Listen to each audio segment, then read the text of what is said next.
Good morning. Good morning. Dumating na mga Santiago ko. Ang gaganda, oh. Mga metal na Santiago. Ito ang 7-in pinakamaliit, mini. Mini na metal Santiago. Yun ang napanaginipan ko. Lalagay sa mesa ko yun. Yan. Ito po ang mini 7 inches na Santiago metal. May 5 siyang banner. Tapos may hawak siya ng salt. Ito ang pinakamalakas ko. Pinakamalakas na benta. Lalagay mo sa mesa mo o sa office mo. Ito po. Yun ngayon dumating. Tingnan mo. 11 inches. Oh, ang ganda. Ang tapang-tapang mukha niya. Ang Santiago dapat matapang ang mukha po. Yan po. Yan. Ang ganda, no? Kay Santiago. Ito ang 11 inches. Tapos ng 11 inches, ito po. Ito ang 19 inches. Ang laki. Grabe, ang bigat. 19 inches to. Alam mo sino si Santiago? He is a soldier. He is a saint. Siya na mamahala sa mga tindahan. Tingnan mo, mga Chinese. Dati pa biyanan ko, lahat na tindahan na restaurant, tindahan, may Guangkong. Ito ang Santiago, ang tawag Guangkong. Okay po. Ito ang Guangkong. May hawak siya sauce, tapos nakatayo sa dragon. Ang Santiago talaga nakatayo sa dragon. Tapos ito may dala siyang pera for business. Ang laki ang yan niya. Ito ang Chinese na 自保本.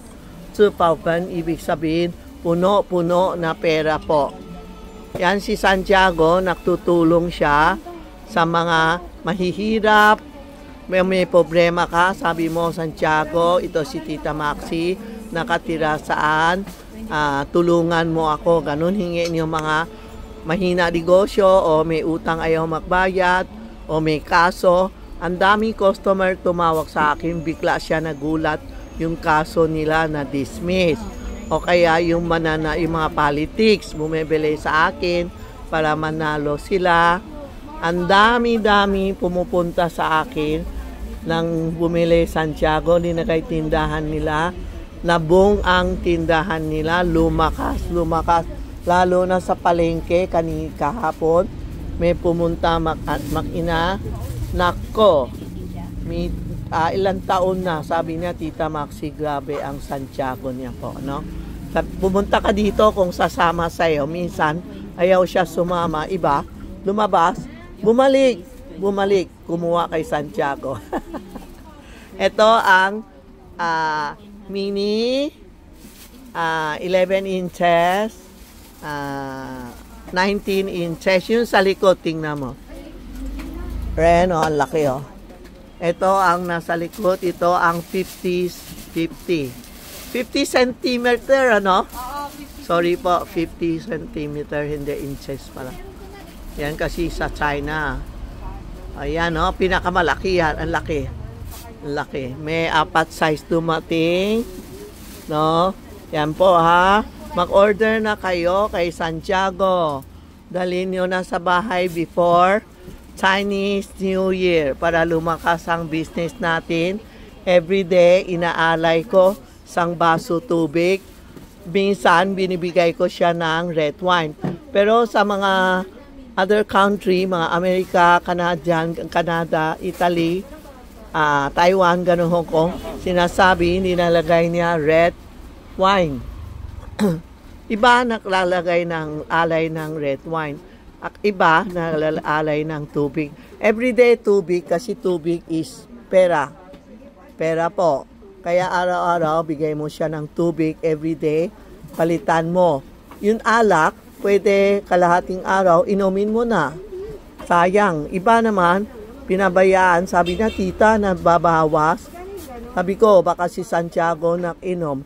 Alam mo, isa guide lang kung naniniwala kayo.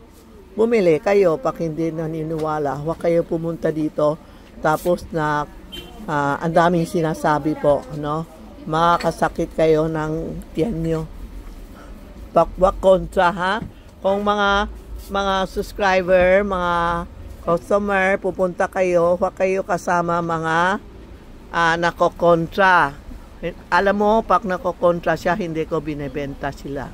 Sabi ko, balik ka na lang kasi hindi good move. Bebili kayo ng Lucky Charm. Huwag kayo magsama ng tao na kukontra sa'yo.